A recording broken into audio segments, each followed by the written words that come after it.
Welcome to Messiah Speaks. Have you ever felt like your salary disappears as soon as it hits your bank account? Like you're stuck in a cycle, earning, paying, surviving, and starting all over again? What if I told you that the Bible holds timeless financial wisdom that could change everything, not just in theory, but in real, practical ways? In this video, you're going to discover 6 powerful principles backed by scripture that can help you multiply what you already earn and possibly see transformation within just 3 months. This is not about prosperity hype or empty promises. It's about learning how to honor God with what you already have and how to take action with faith and wisdom. So stay with us until the very end, because what you're about to hear might be the beginning of a new financial chapter in your life. Have you ever felt like your salary vanishes like magic? You open your bank account, see the money there, and before the week ends, you're already wondering if you have enough left for groceries. That's not a coincidence, it's a cycle. A system designed to keep you working non-stop, just surviving. Month to month, like a hamster on a wheel with no way out. We've been led to believe that the salary is the reward. But the biblical truth is different. Your salary is a tool. And if you don't know how to use it, you'll stay stuck while others build their freedom. As Proverbs 21:20 says, "In the house of the wise are stores of choice food and oil, but a foolish man devours all he has." Ouch, does that sound familiar? What no one told you is that praying for prosperity is not enough. Yes, God listens, but He also established principles. And if we ignore those principles, we can't expect different results. This video isn't for those who are comfortable living off crumbs. It's for those who are ready to activate their faith with action. Because yes, the Bible has a financial blueprint. And today, I'm going to show you how to apply it to your next paycheck. You'll discover 6 principles that are not only rooted in the Word, but have also transformed the lives of thousands of people who chose to break out of autopilot and live with wisdom. We'll talk about stewardship, multiplication, sowing before spending. But we'll also touch your mind, your heart, and maybe even a few financial wounds from the past. So I'll warn you now, the 5th principle might surprise you. Because it's not about how much you earn, but about what you do with what you already have. What you're about to hear may feel counterintuitive, but if you apply it, you'll begin to see your salary and your future with new eyes. Before we dive in, I invite you to stay with us until the end. There's a special guide that will help you apply all of this, step by step. Believe me, what you learn here can change your finances and your entire life. There's something almost no one taught us in school, not even in many churches. Honoring God starts with how we treat what He places in our hands. Many people confuse this with giving everything away to others, paying every bill, and only thinking about themselves if something's left. But that's actually the opposite of what the Bible teaches. In Proverbs 3-9, we read, "Honor the Lord with your wealth, with the firstfruits of all your crops." The firstfruits, not what's left over, not what remains at the end. Setting aside a portion of your salary the moment you receive it isn't selfish. It's obedience. It's recognizing that money is a blessing, but also a test. And how you use it says a lot about how ready you are to receive more. We live in a system where the norm is to pay everything right away: rent, electricity, internet, debts, even things that weren't urgent. And when you look again, there's nothing left. No peace, no direction, no future. It's like running a marathon every month, but always starting from behind. You work hard, endure pressure, deal with difficult bosses, traffic demands. Also, the money can disappear without a trace. That wears you down. That hurts. And deep inside, you know it. But it feels like there's no other option. Because it's what everyone does. It's what you've always seen. It's what you were taught to repeat. But if you look carefully at the Bible, you'll see the wise did the opposite. Take Joseph, for example. When he was in charge in Egypt, during years of abundance, the first thing he did was store a portion of the harvest. Not because there was already a crisis, but because he knew the future requires foresight. That's not just intelligence, it's practical spirituality. It's stewardship with eternal vision. Maybe you're thinking, but I earn so little, it's not even enough for me. I get it. But this isn't about the amount, it's about the principle.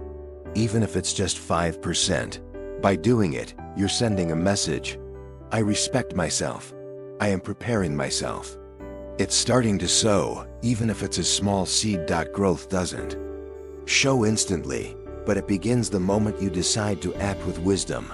And that's where a new way of thinking is born. You stop living just to pay and begin to build something. Sleeping with the certainty that something is being set aside, that something is growing, even slowly, gives you a different kind of peace. It reduces anxiety. It increases clarity. Your soul becomes organized. When your finances are in order. Of course we want to prosper. But if we don't value ourselves, how can we expect God to trust us with more? Paying yourself first is an act of faith. It's sowing without seeing the harvest yet, trusting that it will come. Like those seeds you can't see growing, but they're working silently underground, creating deep roots that will support the fruit of tomorrow. So next time you receive your paycheck, pause, breathe. Instead of rushing to pay everything, sow. Set aside, prioritize, because no one reaps what they don't sow. And prosperity begins right there, in the brave act of honoring yourself, organizing yourself, and acting with vision. Now, if you want to go deeper into this topic and learn how to apply this in a practical and intelligent way, listen closely. At the end of this video, a special playlist will appear. It complements this content with biblical revelations that can unlock financial areas in your life that feel stuck today. This isn't just more of the same. Don't miss it. Not for anything. And by the way, if you're looking for something more complete, something that connects the spiritual with the practical, listen carefully. Instead of a product or offer, I want to invite you to engage. Share in the comments what principle spoke to your heart. What will you apply starting today? We're building a space for faith and transformation. We live in a culture where spending is synonymous with living. They sell us the idea that if you're not constantly buying something, you're missing out on life. But behind that emotion lies one of the biggest enemies of prosperity: impulsive spending. And you know what's most dangerous? That we often disguise it as a need when in reality, it's just anxiety. Jesus was clear in Luke 14:28. Suppose one of you wants to build a tower. Won't you first sit down and estimate the cost to see if you have enough money to complete it?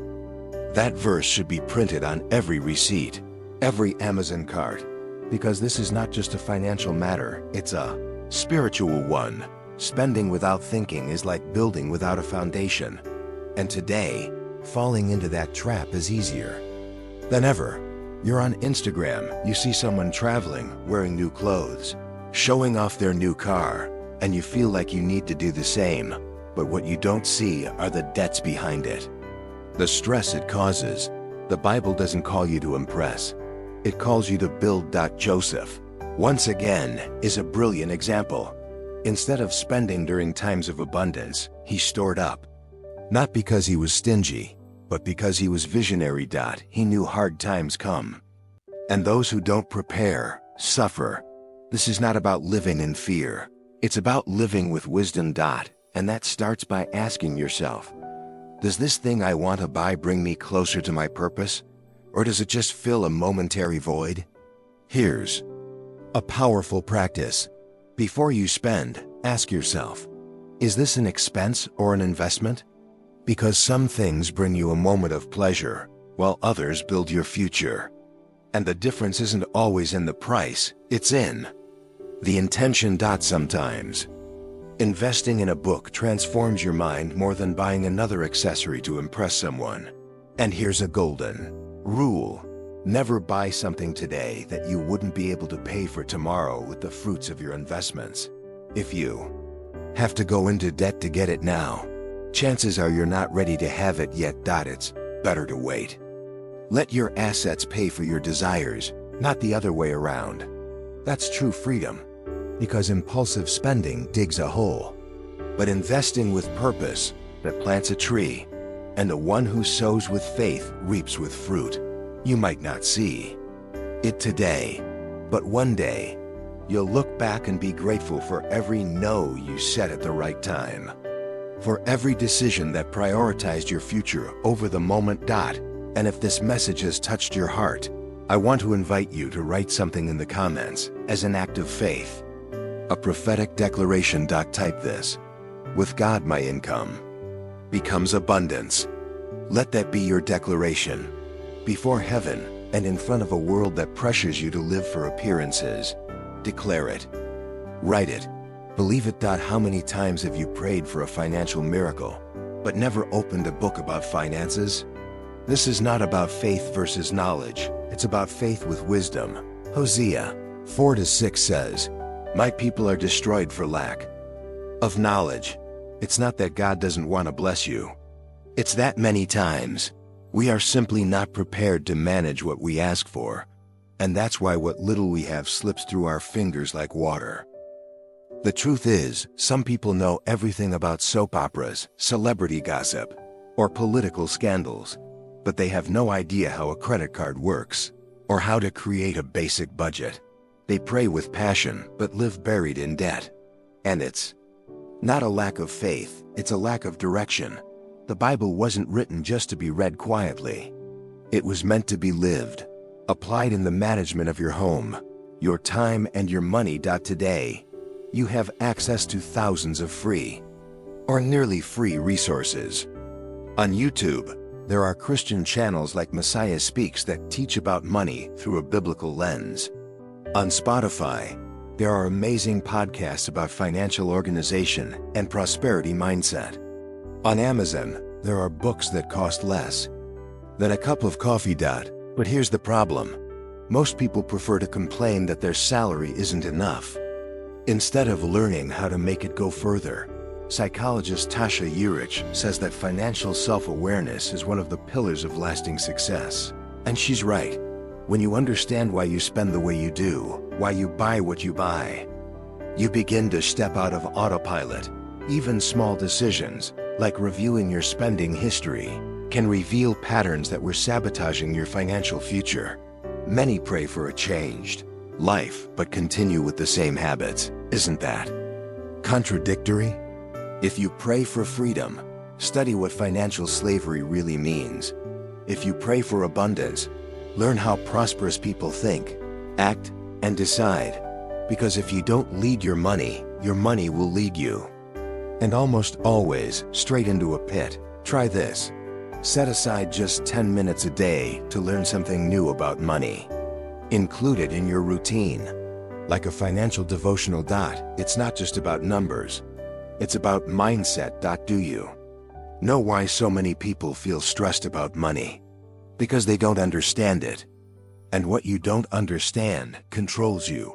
But what you understand, you master. Imagine making financial decisions with peace and clarity. Understanding a contract. Negotiating a payment.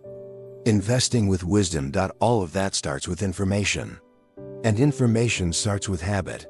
Small seeds of knowledge sown daily become a harvest of clarity, discernment, and direction.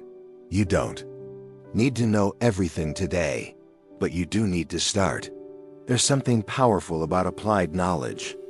It strengthens your faith, because when you understand how the system works, you can use it in your favor without becoming a slave to it. Jesus himself used financial parables to teach eternal principles, because he knew that where your treasure is, there your heart will be also. Studying money doesn't take you away from God. It brings you closer to his purpose. He doesn't want to see you suffering, trapped in debt, humiliated by lack. He wants to see you free, managing well, and being a channel of blessing for others. How can you bless someone else if you can't even breathe financially? Yes, there's a spiritual part, but there's also a practical part. And that part is our responsibility. And if right now you feel like you need help, direction, or a push. Do this. Leave your prayer request in the comments, whether it's for your finances, your family, or your emotions. We're here, we read everything. And we'll be praying for you with love and purpose. You're not alone in this. There's something many people learn too late, and others never. Relying on just one source of income is like walking a tightrope with no safety net. All it takes is one unexpected situation, an illness, a layoff, an economic crisis like we saw during the pandemic, and everything can collapse. Depending only on a salary to survive is risking your entire stability for the sake of comfort. And the Bible, with its timeless wisdom, already warned us.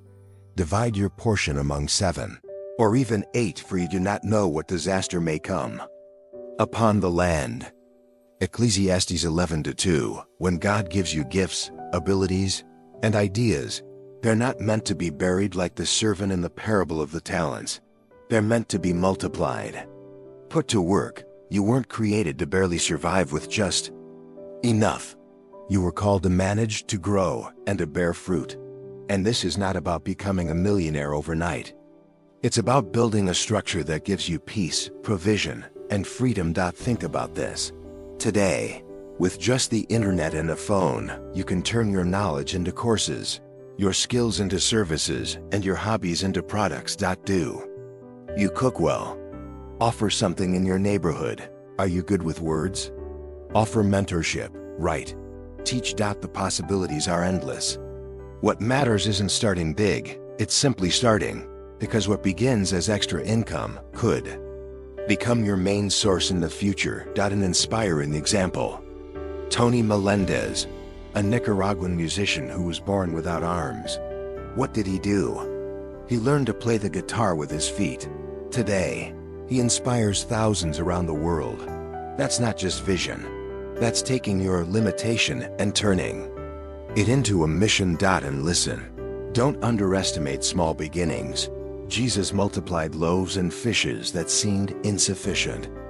In the same way, that small ability you have today, it could feed your household, your family, and many more. If you present it before God and act with wisdom. The key is to use what you already have today as the seed for the tomorrow you desire. Do this. Take a sheet of paper and write down 3 things you know how to do. Then think about how you could monetize at least one of them. This isn't theory, it's an action exercise. And if you remain faithful and focused, you will see the results. Remember, in the Bible, the prosperous men were not just preachers. They were workers, merchants, strategists. And here's another key principle.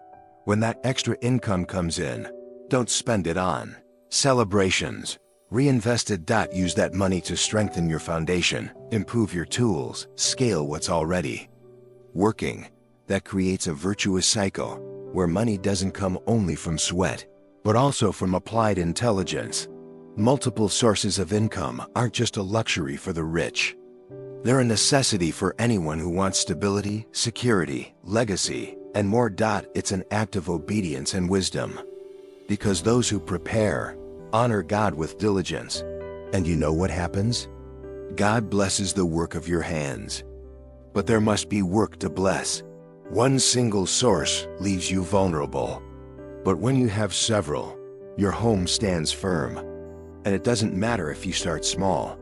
What matters is sowing with intention and guarding each step. Because one day, that simple idea can become a river of provision, flowing constantly and blessed by God. Saying no is not easy. It's not something we were taught as children. On the contrary, we were taught to please others, to say yes out of politeness, to avoid conflict, or because we feared disappointing someone. But you know what? Many of the financial holes we fall into begin with a yes we never wanted to say. That impulse buy, that unplanned outing, that loan you knew you shouldn't have made. All of it began with an unnecessary yes. The Bible warns us clearly in Proverbs 25-28. Like a city whose walls are broken through is a person who lacks self-control. A person without self-control is exposed, vulnerable, Unprotected. It's not just a matter of character. It's a strategy of spiritual and financial protection. Learning to say no is like building an invisible wall around your life, a wall that shields you from traps disguised as opportunities. Take Keanu Reeves, for example.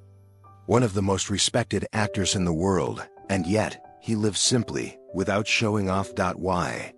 Because he learned to say no to the pressure of status. No to unnecessary luxury, and what did he gain in return? Respect, balance, freedom.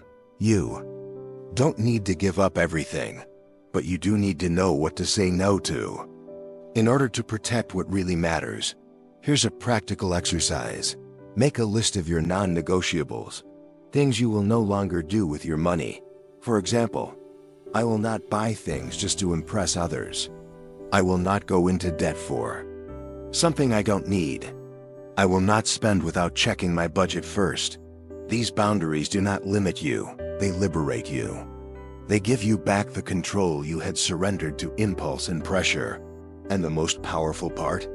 When you learn to say no with purpose and conviction, you become someone who inspires respect. People see you differently. Not as someone who is easily swayed, but as someone who walks with direction.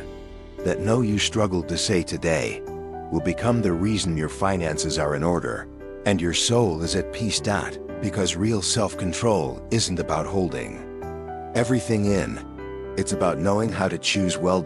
And when you choose well, even if it's hard at first, you'll eventually harvest with joy. It's a silent kind of sowing, but one that produces lasting freedom. Saying no is a sign that you no longer live for approval. You live for purpose. And if this content is making sense to you, if you feel something stirring in your heart, then I want to invite you to take one more step. Join the Messiah Speaks community. Here, we go deeper into teachings, offer practical spiritual tools, and help each other walk in wisdom. And more importantly, your presence helps us continue spreading this message of hope and transformation. If you'd like to support and be part of this movement, let us know in the comments, or share this video with someone who needs it. Today, there's a subtle but profound difference between someone who lives to buy and someone who lives to build. The consumer is driven by the desire of the moment. They see an offer, an ad, a trend on TikTok, and they buy. But the investor asks different questions. How will this give something back to me? What fruit will this decision bear in the future? That mindset changes everything. It takes you out of survival mode and puts you into purpose mode. Jesus told a story that illustrates this perfectly, the parable of the talents. Matthew 2:5-14-30. A master entrusts money to 3 servants. 2 of them invest it and multiply it. 1 buries it out of fear and ends up losing everything. The message is clear. God doesn't reward passivity or fear. He honors wise action and strategic stewardship. And that starts with what you do with the little you already have. Many say, when I earn more, then I'll start investing. But that's a trap. Whoever doesn't care for the little won't know how to manage the much. An investor doesn't wait to have thousands. They start with what they've got. 10, 50, 100. The amount doesn't matter. What matters is the habit, the heart, the intention. What are you sowing with your salary today? Think about it. There are people who joyfully spend on the latest phone, but say they have no money to invest in something that could produce income. They spend lavishly on dining out, fashion, or things that quickly lose value but can't manage to save even 5% a month. Does that sound like wisdom? What we buy speaks to who we believe we are. What we sell reveals who we believe we can become. And just to be clear, this is not about living a life without pleasures. God is not against rest or enjoyment, but He does call us to manage with vision. The farmer in James 5-7 plants with faith, waits with patience, and reaps with joy. He doesn't consume the seed, because he knows the harvest depends on what he sows. That's how it should be with our money. Each paycheck that reaches your hands is not just for surviving the month. It's a seed. You can eat it all, or you can plant part of it and multiply it. And this isn't just about financial investments. It also applies to knowledge, relationships, time, and opportunities that the investor looks for return in every area. While the consumer seeks immediate distraction, start asking yourself, before every purchase, does this bring me closer to financial freedom or take me further away? Is this a reward or just an excuse? If you can't answer that, clearly maybe the decision isn't right. Sometimes, the greatest luxury is not having something expensive, but having peace, because your decisions align with your purpose. That's why you must decide to live differently. The world shouts, "Buy now." But God whispers, "Sow with wisdom, and I will make it grow." Change the mindset. Change the question. Change the purpose of every dollar that comes into your hands. Because in the end, it's not about how much you earn. It's about how much you make your money work for you. That is where real wealth lives. What you've heard today is not just pretty theory or empty promises. It's spiritual truth with practical application. You don't have to become a millionaire in 3 months, but you can begin to think, act, and decide like someone who honors God with every dollar they receive. Prosperity isn't an accident. It's the result of faith and action. And God honors those who are faithful with little. Let's go over the principles we shared today. Pay yourself first. Know the difference between spending and investing. Study and grow in knowledge. Diversify your sources of income. Learn to say no. Think like an investor, not a consumer. These are not magic steps. They are seeds. You sow them with consistency, and the harvest will come. But it won't come alone. It comes with effort, with direction, with wisdom, and most of all, with obedience. So now, I want to invite you to apply at least one of these principles today. Don't leave without making a commitment to yourself and to God. And if you need help, guidance, or even a miracle, leave your prayer request in the comments. We read every single one, and we pray for every person who asks with faith. Also, don't forget to write your prophetic declaration, a message of faith that shows you believe in what God can do in your life. Type it out. With God, my income becomes abundance. Write it with conviction. It's not just a comment. It's a public act of trust. And if this content blessed you, the playlist we mentioned earlier will appear at the end of this video. There, you'll find more teachings that complete this revelation. Don't miss it for anything. It could be the missing piece that helps everything click in your financial life. Believe me, it's more than just content. It's spiritual direction. And finally, if you haven't already, subscribe to Messiah Speaks, activate the notifications, like this video, and share it with someone who needs this message today. Let's spread this word of hope and wisdom.